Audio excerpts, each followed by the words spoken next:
Hello, today Chris and I will be presenting The Matrix, and we will be giving you a thorough review. Alright, some people say that we all live in the Matrix. What do you think that means? Well, I find that means, well, actually, it doesn't mean much. It represents something. It represents what is the future. It represents that today we are so hooked to technology, we're so reliant to it, that possibly one day we will not be able to tell the difference between reality and technology. Like most of those people, they were all in those bins where there was they're all plugged into cables, and that may happen one day where technology may take over because we have smart computers and stuff like that. Of course, that's in the future, but that's what they're trying to convey to us, is that technology might become our reality, where we don't know what is real anymore. And that, well, look at it today. We are so hooked to technologies that we don't even know how to entertain ourselves without a computer or iPod or cell phone. It's insane. And let alone our survival skills. Those have disappeared for the basic person for hundreds of years. Ask anyone on the street to survive in the wilderness for no apparent reason, and they will probably die. And it's incredible because we're so hooked to it. It might one day become our reality, like in the Matrix. And I have heard people say that virtual reality games is cooler than life. That is concerning. That is saying that technology is almost successfully taking over slowly, because clearly we're enjoying our tech more than real life.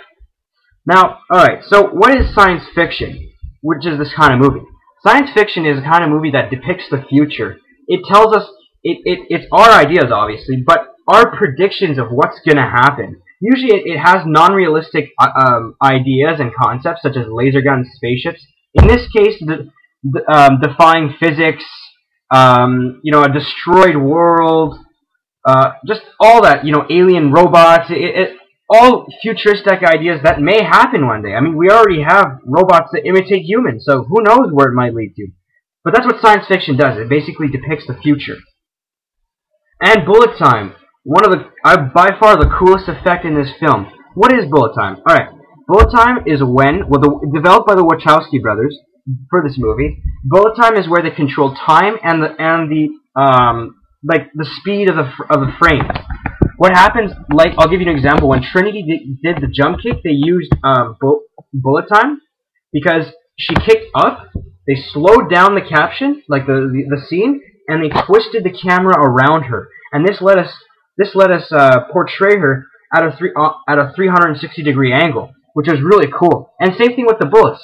What they did is they slowed, when Neo was dodging the bullets from the agents, they slowed down the angle, they slowed down the shot. Then they spun us around, 360-degree view, to see the bullets, the trajectories, and what were they hitting. And that was really cool, because it kind of gave us this new perspective on how gunshots were fired. Alright, so the philosophical events, or I guess subjects that appear in The Matrix is, first of all, the book that Neo hides his computer disks in. In the scene where the guy comes with the girl with the white rabbit, and he asks for his discs, and they're inside a hollowed out book. Now, the book that he hides it in is called Simulacra and Simulation. It's a treatise by Jean Baudrillard that explores the postmodern concept of simulation and hyperreality. The chapter where they're hidden in is called O Nihilism. Now, what that means is nihilism often involves a sense of despair coupled with the belief that life is devoid of meaning, which basically means it's like, if you like to say, devoid of meaning is like a life that's emptied from its happiness and its emotion. All the happy feelings of love, caring, happiness, generosity. Just like all your feelings are taken out of you. That's what basically devoid of meaning means. Now, that was only one element. But another element that's presented is when Plato presents the idea of the world we see. It's just a mere shadow of what truly exists, and that we have never seen the world for what it really is. In The Matrix, this idea is integrated into the film's plot and in the film setting. As the Matrix, it is a computer program that humans are plugged into. It was created to create the ideal world. Now, the world they view as real, in quotes, is not what it appears to be. In reality, those living within the Matrix have never seen the real world that exists beyond their perception since they are born in the Matrix. Only the older people who were plugged in before know what it is. So, and also, only those who have been unplugged, as they can say, or basically being removed from the Matrix, have ever truly seen the real world. In the film, it is suggested that people should be unplugged before they reach a certain age, because there are some who will never be able to accept the reality of the world around them. So basically they're just saying that people should be unplugged so they can see what the real world is and they can accept the reality. In another allusion though, there's to the allegory of the cave. It is stated that if the prisoners remain in the cave or are not rescued when they are young, they will never know a higher good. It's from Ferguson. It's basically, if an individual is too old or otherwise set in their manner of thinking, it is highly unlikely that they will be capable of understanding and believing that everything they have grown to perceive as real has been nothing but an elaborate facade. It's basically just been, it's a fake. So basically the Matrix in itself is another form of reality despite its existence as a simulation. The actions that people perform in the Matrix are perceived by the mind as real. Thus, if you are killed within the Matrix, you will die in the real world as well, because the mind perceives what occurs within the Matrix as real. If you want, I can also say that in another allusion to Plato's cave allegory, it is stated that what exists is reality, like the shadows dancing on the wall in Plato's cave. Knowing influences what and how things are viewed and can lead to a richer experience of life. That's from Stewart.